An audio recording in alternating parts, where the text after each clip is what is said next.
So here's an example of solving polynomial equations, and we want to find all the zeros of our polynomial p of x. It could be f of x or g of x, but we just call it p of x for polynomial of x. And that's going to be x cubed minus 3x squared minus 4x plus 12.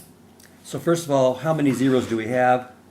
So we do know from the corollary to the fundamental theorem of calculus that the number of zeros we have is equal to the highest degree of x in our polynomial. So our highest degree is 3, so we have 3 zeros. So that's not too bad, we just have to find 3 zeros. Okay. And the last two are the easiest, so we just have to work to find one. So we need 3 zeros, and hopefully, in order to do this, one of the zeros will be a rational root. So we look at all of our possible rational roots, and we use our rational root theorem. And that tells us our rule, rational root rule, that tells us that the rational roots will be of the form factors of the constant term, 12, over factors of the leading coefficient of the highest degree term. So the highest degree term is x to the third, so the leading coefficient, we don't see anything, so it's understood to be 1. And the constant term is 12, so it's all the factors of 12 over all the factors of 1. I kind of wrote this out ahead of time just to save a little bit of time. And the factors of 12 are plus or minus 1, 2, 3, 4, 6, and 12. All over plus or minus 1. And that's just going to be those numbers. So take a look at that. Make sure this all makes sense.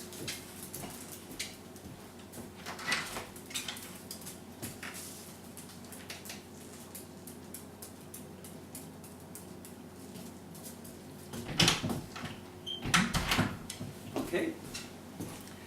So we'll just do synthetic division and go right down the line and try all these possibilities. Okay. So we'll try this one. So we just bring down our 1. And that's what's 1 times 1 is 1. That's negative 2. 1 times negative 2 is negative 2. That's going to be negative 6. 1 times negative 6 is negative 6. And 12 minus 6, what's my remainder? My remainder is just going to be 6. So that's not a root. So we can kind of cross that off of our list. And we're only going to have 3, but we just have to find the first one. Okay, so let's try negative 1. So bring down your 1. And 1 times negative 1 is negative 1. Add those, negative 4. Positive 4, that's 0. Negative 1 times 0 is 0, so that's going to be 12. So you can do this pretty fast once you practice. So negative 1 doesn't work. So my those are, I can cross those off. So those are not possible roots, or those are not roots. So my possibilities. I'll try 2 now. And I've got 1, negative 3, negative 4, plus 12. Now remember, where are we getting these numbers? We're getting these numbers from the coefficients up here. 1, negative 3, negative 4, plus 12. And we have 3, 2, 1. So we don't have any, we're not missing any degrees, so we don't have to put any placeholders. That's nice. If you're missing degrees, you got to put placeholders. Remember that, please. Okay, so bring down your 1. 2 times 1 is 2. That's going to be negative 1. 2 times negative 1 is negative 2. That's going to be negative 6. Oops. Sorry about that. And then 2 times negative 6 is negative 12. And there we go. We got a 0. So one of my roots is 2. Now this is my reduced equation. Now please remember, if we start with the third degree equation, and we divide out one of the roots, then it becomes a second degree equation because we took out one of the roots. So we go from 3 to 2.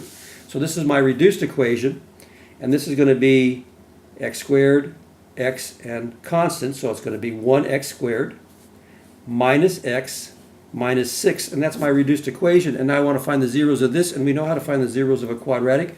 We've got 3 ways. We can either factor it, okay, or use the quadratic formula, or use completing the square. In this case, if I look at it like this, it looks like x and x. It looks like I factored. What are these signs? These signs are different. What's the sign of the larger? Negative, so I read negative, positive. What are two numbers that multiply to give 6 and differ by 1? 3 and 2. That means I've got x minus 3 equals 0, or x plus 2 equals 0. So that means that x equals 3, or x equals negative 2. And those are your other two roots. Oops, see that, sorry about that. So again, x minus 3 equals 0, so x equals 3, or x plus 2 equals 0, or x equals negative 2. So those are your other roots. So my roots are going to be 2, negative 2, and 3. So those are my roots, or my zeros. Now, we also know that if these are the zeros, these would be factors. So we could also write this as a factored form. So we could say that x cubed minus 3x squared minus 4x plus 12 equals, and these are roots, so we just take the opposite sign, so x minus 2 times x plus 2 times x minus 3, and that's the factored form, because these are all the roots. In other words, the roots here is 2, negative 2, and 3. So that's in the factored form, so you might want to remember that.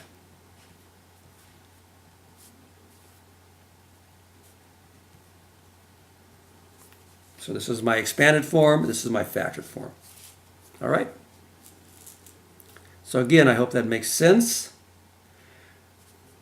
And then if we have a fourth degree, then we're going to have to find two roots and then use either factoring, completing the square, or the quadratic formula to find the last two roots. Okay? Hope that makes sense.